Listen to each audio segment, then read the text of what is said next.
नमस्कार दोस्तों। आज मैं संख्या पद्धति के अंतर्गत एक खास टॉपिक की चर्चा करने वाला हूं और वो है कि किस प्रकार इकाई का अंक ज्ञात करते हैं। बहुत सारे प्रतियोगी परीक्षाओं में ऐसे प्रश्न पूछे जाते हैं जिनमें किसी घातांकी संख्या का उल्लेख करके उसके सरल मान का इकाई पूछा जाता है।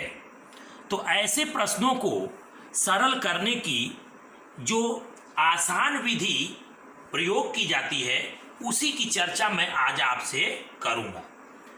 जैसे कि मैंने पहले से ही यहाँ पे कुछ प्रश्न लिख रखे हैं। यहाँ पे ये सारे प्रश्न ऐसे हैं जो घातांकी स्वरूप में है। पहली बात तो आप ध्यान रखिए, कोई भी इसमें लिखा हुआ प्रश्न घातांकी स्वरूप का है। जैसे मान लीजिए मैं यहाँ पे लिखा हूँ 1570 और इसका पावर है 69। तो ध्यान देने वाली बात है कि यहाँ पे 1570 इस घातांकी संख्या में आधार कहा जाएगा। क्या कहा जाएगा? आधार। और ये जो 69 है ये इसका घात कहा जाएगा। तो आप देख रहे हैं यहाँ पे जितने भी संख्याएं लिखी हुई हैं वो कोई ना कोई घातांकी स्वरूप वाली संख्या ही है। अब एक चीज ध्यान दीजिएगा कि यहाँ पे जितनी भी संख्याएं हैं उनका अगर मैं सरल मान निकालूं तो वो सरल मान एक बहुत ही व्यापक अंक के रूप में मिलेगा। जैसे मान लीजिए 1570 का 69 घात 69 पावर में करूं, यानी 1570 गुणे 1570 गुणे 1570 69 बार और फिर उसका आपस में गुणा करूं तो एक बहुत ही बड़ी संख्या प्राप्त होगी। तो उसका भी कोई ना कोई इकाई आएगा। तो वैसी संख्या का इकाई क्या होगा उसी को निकालने की विधि यहां हम आपको बताएंगे। तो एक चीज ध्यान रखिएगा, कोई भी संख्या आप सरल करें तो उसका इकाई इन्हीं 9 अंकों में से कोई योग होगा। और वो 9 अंक कौन कौन से हो सकते हैं? यानी हमेशा इकाई या तो 0 होगा, या तो 1 होगा, या 2, या 3, या 4, या 5, या 6, या 7, या 8, या 9। इन्हीं में से कोई एक अंक सरल मान का इकाई भी होगा। अब प्रश्न है कि इनमें इन संख्याओं का मैं सरल मान निकालूं तो उस सरल मान का इकाई इन्हीं में से कोई एक होगा, ये तय कैसे करेंगे? तो उसके लिए ध्यान देने वाली बात यह है कि संख्याएं जो भी लिखी यानी जो घातांकी संख्याएं मैं आपके सामने लिखा हूं, यदि घातांकी संख्याओं के आधार का इकाई अर्थात जैसे मान लीजिए मैंने लिखा है 1570 और इसका पावर है 69, तो इसके आधार का इकाई क्या है? 0। आधार कौन है? 1570 आधार है और 69 क्या है? इसका घात है। तो 1570 का इकाई क्या है? 0। तो ध्यान रखिएगा, अगर किसी घातांकी संख्या के आधार का इकाई क्या हो? 0 हो, या यहां पे क्या हो? 1 हो, या यहां पे क्या हो? 5 हो, या यहां पे क्या हो? 6 हो। अर्थात ये आपके सामने उदाहरण है, या तो ये प्रश्न हो, या ये प्रश्न हो, या ये प्रश्न हो, या ये प्रश्न हो। अर्थात घातांकी संख्या के आधार का इकाई या तो 0 हो, या तो 1 हो, या तो 5 हो, या तो 6 हो। और ध्यान रखिएगा, घात चाहे कुछ भी क्यों न हो, घात चाहे कुछ भी क्यों न हो, उसके सरल मान का इकाई हमेशा वही अंक आएगा। अर्थात अगर आधार का इकाई 0 है तो उसके सरल मान का इकाई भी क्या आएगा? 0 होगा। आधार का इकाई 1 है तो उसके सरल मान का इकाई भी क्या होगा? 1 होगा। आधार का इकाई 5 है तो उसके सरल मान का इकाई क्या होगा? 5 होगा। आधार का इकाई 6 है तो उसके सरल मान का इकाई क्या होगा? 6 होगा। अगर मैं इस नियम को ध्यान में रखूं तो जैसा कि आप देख रहे हैं यहां पहला प्रश्न 1570 का पावर 69 है। तो ध्यान रखिएगा, चूंकि यहां आधार का इकाई शून्य है तो घात कुछ भी क्यों न हो, इसको जब मैं सरल करूंगा तो उस सरल मान का जो भी इकाई होगा वो क्या होगा, शून्य होगा। अब यहां पे 981 है, इसका पावर 126 है। अब चूंकि इकाई एक है तो पावर कुछ भी क्यों ना हो, इसको भी मैं सरल करूंगा तो इसका इकाई क्या आएगा, एक आएगा।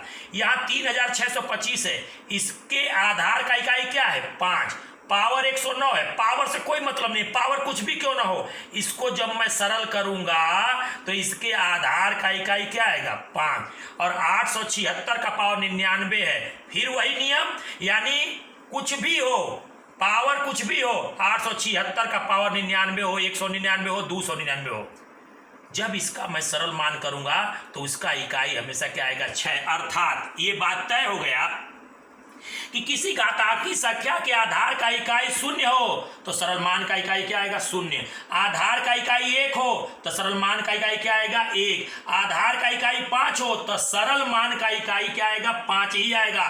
और आधार का इकाई 6 हो तो सरल मान का इकाई 6 आएगा। ये तो 4 ऐसे अंक जो कि आधार के इकाई के रूप में आएंगे और उनका सरल मान बड़े ही आसानी से आप एक नजर में तय कर लेंगे कि उसका सरल मान का इकाई क्या होगा। लेकिन अब प्रश्न है कि अगर आधार का इकाई, इनमें से आधार का इकाई क्या हो, 2 हो, 3 हो, 4 हो, 7 हो, 8 हो या 9 हो, तो वैसे घातांकी संख्या को मैं सरल करूंगा तो उसके सरलीकरण का यानी उसके सरल मान का इकाई क्या होगा। तो ध्यान रखिएगा, ऐसे प्रश्नों को करने के लिए एक खास विधि का प्रयोग किया जाता है। सबसे पहले तो जिस संख्या, जिस घातांकी संख्या का आधार क्या हो, 2 हो, 3 हो, 4 हो, 7 हो, 8 हो, 9, और उसका घात जो भी लिखा है उसको देख के हम कैसे तय करेंगे कि उसके सरल मान का इकाई क्या होगा। तो देखिए, जैसे यहाँ पे कुछ प्रश्न मैं आपको दिखा रहा हूं। जैसे प्रश्न 952 का पावर 67, 2123 का पावर 110, 217 का पावर 132, 1524 का पावर 81, 2919 का पावर 66। इन सभी प्रश्नों का सरल मान का इकाई क्या होगा, इन सब के लिए एक विधि, और वो विधि क्या कहती है कि सर्वप्रथम पहला स्टेप क्या कर, जैसे इसके सरल मान का इकाई निकालना हो तो सर्वप्रथम आप इस घातांकी संख्या के घात को पहले पकड़ लीजिए। ये घात, जैसे इस प्रश्न का ये 952 है और 952 का पावर क्या है, 67। तो हमें किसको गौर करना है, घात को। तो इसका घात क्या है, 67। तो पहला स्टेप घात में से 1 माइनस करेंगे। तो घात में से 1 का क्या कर दिए, माइनस, तो हमको क्या प्राप्त हुआ, 66।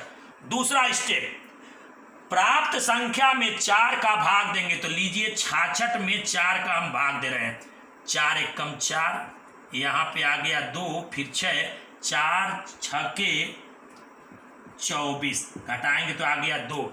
अब जो तीसरा स्टेप, जो शेषफल आया है, यानी कि यहां पे शेषफल क्या आया, 2, उसमें 1 अपने मन से स्वतः जोड़ेंगे।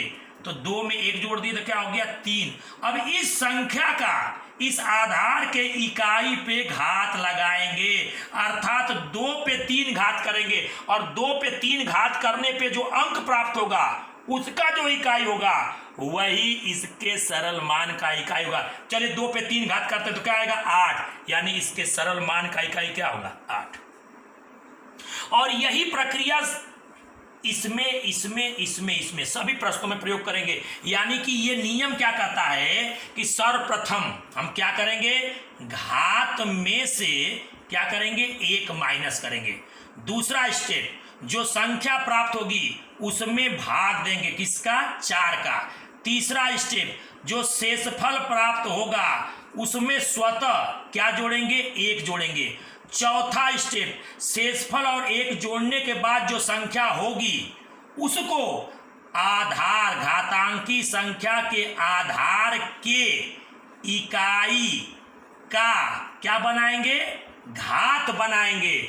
और फिर जो परिणाम प्राप्त होगा, जो भी परिणाम प्राप्त होगा उसका जो इकाई होगा वही जो है हमारे प्रश्न के सरल मान का इकाई होगा। जैसे मैं कुछ प्रश्नों को इसी क्रम में सॉल्व करने का प्रयास करता हूं। जैसे यहां पे लिखा है, देख लीजिए, ये लिखा है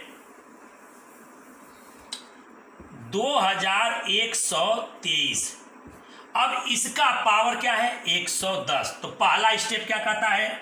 घात में से एक माइनस करिए। तो लीजिए 110 में से मैंने एक माइनस किया तो मुझे क्या प्राप्त हुआ?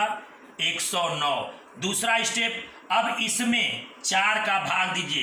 तो 109 में 4 का भाग देंगे, 4 दूना 8, घटाएंगे 2 आएगा 29 हो जाएगा। फिर 4 सत्ते 28, घटाएंगे 1 प्राप्त होगा। तीसरा स्टेप, शेषफल में 1 जोड़िए। तो इसमें मैंने 1 जोड़ दिया तो क्या प्राप्त हुआ? 2। और चौथा स्टेप क्या है कि तीसरा स्टेप शेषफल में 1 जोड़ दिया मैंने तो क्या प्राप्त हुआ? 2। फिर आधार के इकाई का घात, जो आधार के इकाई ये जो प्राप्त हुआ इसको आधार के इकाई का घात बनाना है, यानी 3 पे 2 घात करेंगे और 3 पे 2 घात करेंगे तो आएगा 9, अर्थात इसके सरल मान का इकाई क्या आएगा? 9। इसके सरल मान का जो इकाई आएगा वो आएगा 9। जैसा कि आप इस प्रश्न को स्टेप बाय स्टेप कर रहे हैं तो इसके सरल मान का इकाई क्या आया है? 9। आइए इस प्रश्न को देखते हैं। तो आपका ये प्रश्न है 217 का पावर 132।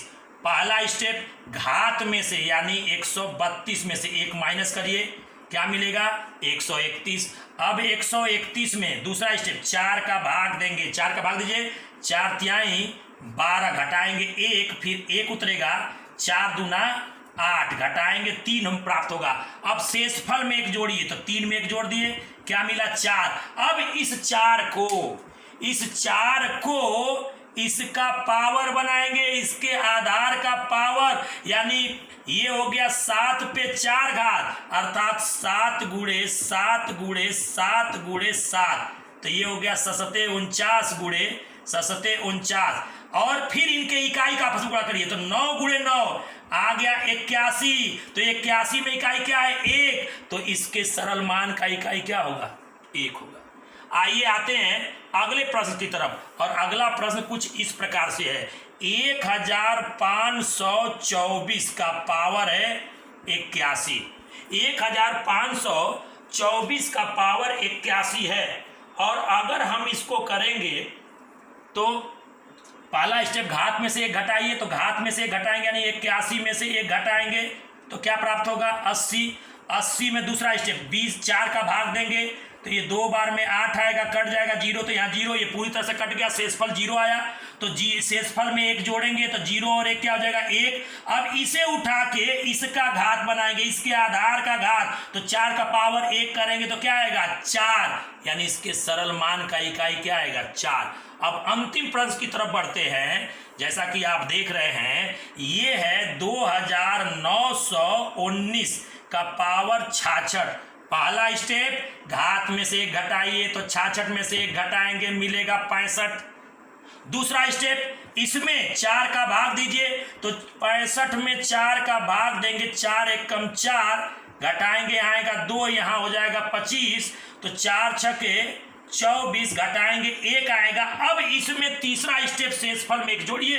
तो ये मैं 1 जोड़ दिया तो ये हो गया 2। अब इसी 2 को उठा के और इसका घात बना दीजिए, अर्थात 9 का घात 2 और 9 81। तो इसका इकाई क्या आएगा?